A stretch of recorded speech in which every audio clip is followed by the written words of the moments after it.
हाय दोस्तों, नमस्कार। मैं राधेश्याम शर्मा आप सबके बीच में एक नए वीडियो के साथ फिर उपस्थित हूँ। दोस्तों, इस वीडियो में मैंने फाइनेंशियल प्लानिंग के एक महत्वपूर्ण सेगमेंट इंश्योरेंस प्लानिंग पे चर्चा करी है। मैं इंश्योरेंस प्लानिंग को एक महत्वपूर्ण सेगमेंट इसलिए बोल रहा हूँ क्योंकि ये मेरा मानना है कि इंश्योरेंस प्लानिंग आपके संपूर्ण फाइनेंशियल प्लानिंग को एक प्रोटेक्शन प्रदान करता है, एक सेफगार्ड के रूप में उन्हें प्रोटेक्ट करता है।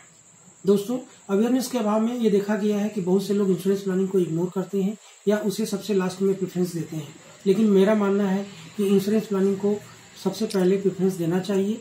इंश्योरेंस प्लानिंग को में कॉम्प्रिहेंसिव रूप से हमें लाइफ इंश्योरेंस और हेल्थ इंश्योरेंस दोनों को शामिल करना चाहिए। दोस्तों, एक व्यक्ति के लिए फाइनेंशियल प्लानिंग में इंश्योरेंस प्लानिंग करना क्यों जरूरी है, उसके लिए मेरा ये मानना है, सबसे पहले आपको जो भी इंश्योरेंस प्लानिंग है वो आपको आपकी फैमिली को एक प्रोटेक्शन प्रदान करता है। आपने देखा होगा, हम छाता लेते हैं। छाता का उपयोग हम कब करते हैं?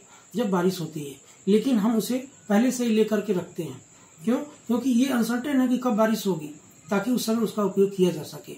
इसी तरीके से लाइफ इंश्योरेंस एक व्यक्ति के जीवन में जब कभी अनिश्चितता आती है, कभी कोई प्रॉब्लम आती है, जिसमें आपके फैमिली को ये प्रोटेक्शन प्रदान करता है। दूसरा, मेरा मानना है कि जो लाइफ इंश्योरेंस है ये आपके फैमिली को एक फाइनेंशियल सपोर्ट भी प्रदान करता है in case of any eventuality. अगर किसी आकस्मिक दुर्घटना होती है तो उस समय या कोई बात होती है जिसमें आपका जो अर्निंग मेंबर नहीं रहता है, तो आपकी फैमिली को एक फाइनेंशियल प्रोटेक्शन प्रदान करता है ये लाइफ इंश्योरेंस। तीसरा, मेरा मानना है दोस्तों कि लाइफ इंश्योरेंस आपकी इनकम लॉस के रिस्क को भी मैनेज करता है। अगर इसका उदाहरण ये है कि अगर ये माना देखा जाए कि अगर किसी व्यक्ति का दुर्घटना हो जाती है और उस दुर्घटना में अगर उसके दोनों हाथ, दोनों पैर या दोनों आंखें चली जाती हैं, जिसमें परमानेंट रूप से डिसेबल्ड हो जाता है, उस परिस्थिति में उसकी इनकम लॉस को भी इंश्योरेंस कवर करता है। अतः ये उस तरीके से देखा जाए तो उस व्यक्ति के परिवार के इनकम को भी लाइफ इंश्योरेंस जो है एश्योर करता है।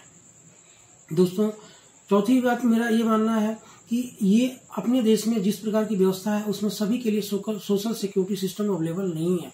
अतः प्रत्येक व्यक्ति को अपने जो उसके जो सिक्योरिटी है उसके लिए उसे लाइफ इंश्योरेंस लेना जरूरी है, बनता है। दोस्तों, लाइफ इंश्योरेंस आपको एक पीस ऑफ माइंड भी प्रदान करता है। पीस ऑफ माइंड का मतलब ये है कि अगर आपने पर्याप्त रूप से सम एश्योर्ड लेके रखा हुआ है लाइफ इंश्योरेंस का, तो उससे आपको ये इस बात की एक चिंता नहीं रहती है कि आपके जो भी फाइनेंशियल प्लान्स हैं या गोल्स हैं उनके आपके नहीं रहने पे आपको उनका क्या होगा। इस तरीके से आप देखेंगे कि ये आपको पीस ऑफ माइंड भी प्रदान करता है। शायद इसीलिए कहा गया है कि life insurance is a matter of solicitation, not. बीमा आग्रह की वस्तु है, बीमा आग्रह की वस्तु है। और इस तरीके से आपने देखें कि एक व्यक्ति के लिए जो लाइफ इंश्योरेंस होता है वो इम्पोर्टेंट बहुत होता है। अतः आप देखिए, जब भी आप लाइफ इंश्योरेंस ले रहे हैं उस समय आपको कुछ बातों का ध्यान रखना होगा। जैसे आपको जब भी आपका एक सम इंश्योर्ड होता है वो पर्याप्त होना चाहिए। सम इंश्योर्ड का मतलब ये है कि आप जब भी आप उसका कैलकुलेशन करें कि आपको कितना इंश्योरेंस रिक्वायर्ड है, उसके लिए आपको कुछ विशेष बातों पे ध्यान देनी होगी। जैसे आपका एनुअल हाउस होल्ड एक्सपेंसेस कितना है, दूसरा आपकी करंट लाइबिलिटीज कितनी है, करंट आउटस्टैंडिंग लाइबिलिटीज कितनी है, जैसे आपका होम लोन है, कार लोन है, पर्सनल लोन है, उनमें उनका अभी क्या आउटस्टैंडिंग बनता है। तीसरा, मेरा मानना है कि आपको बच्चों के जो बेसिक एजुकेशन है और हायर एजुकेशन के लिए क्या फ्यूचर में अमाउंट रिक्वायर्ड होगा, उसके भी बारे में आपको ध्यान रखना होगा। बच्चों के मैरिज की कॉस्ट जो है, फ्यूचर कॉस्ट आपको ध्यान में रखते हुए इसको डिसाइड करना होगा।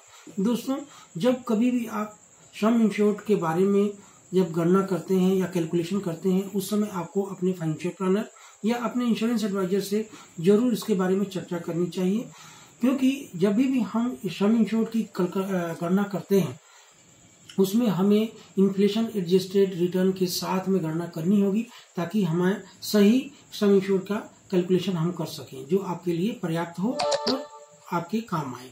दोस्तों, मेरा ये मानना है कि अगर आप कोई पॉलिसी ले रहे हैं तो आपको कुछ बातों का विशेष ध्यान और रखना चाहिए। जैसे अगर मान लीजिए अगर आपने कोई पॉलिसी ली है तो उसमें आपको जो भी डिक्लेरेशंस हैं और या जो भी उसमें बातें आप दे रहे हैं उस पर भी ध्यान, वो बताते समय ध्यान रखना चाहिए।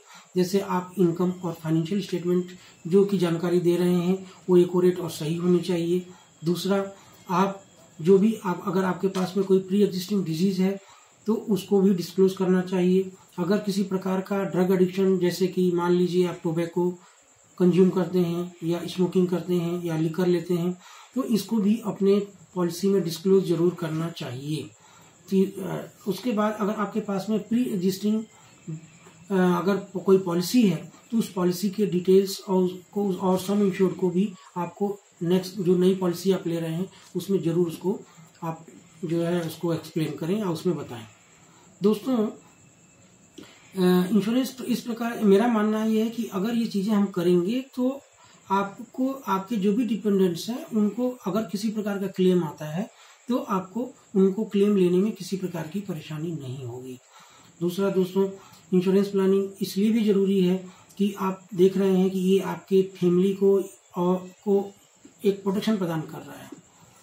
साथ में हमें हेल्थ इंश्योरेंस पे भी उतना ही ध्यान देना चाहिए जितना हम लाइफ इंश्योरेंस पे ध्यान दे रहे हैं। दोस्तों, अगर हम हेल्थ इंश्योरेंस इसलिए इम्पोर्टेंट है कि किसी भी प्रकार की अगर मेडिकल इमरजेंसी आती है उस समय आपका जो मेडिकल इंश्योरेंस है आपके फैमिली को एक फाइनेंशियल सपोर्ट प्रदान करता है, जिससे आपकी सेविंग प्रोटेक्ट होती है और इस प्रकार से आपके फैमिली के ऊपर किसी प्रकार का फाइनेंशियल बर्डन नहीं आता है, और आता भी है तो कम मात्रा में आता है।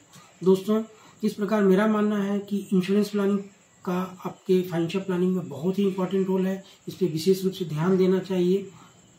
एक अच्छे प्रकार के इंश्योरेंस प्लानिंग से आपके डिपेंडेंट्स को एक फाइनेंशियल प्रोटेक्शन मिलता है, साथ ही उनके और आपके सपनों को पूरा करने में एक मदद मिलती है।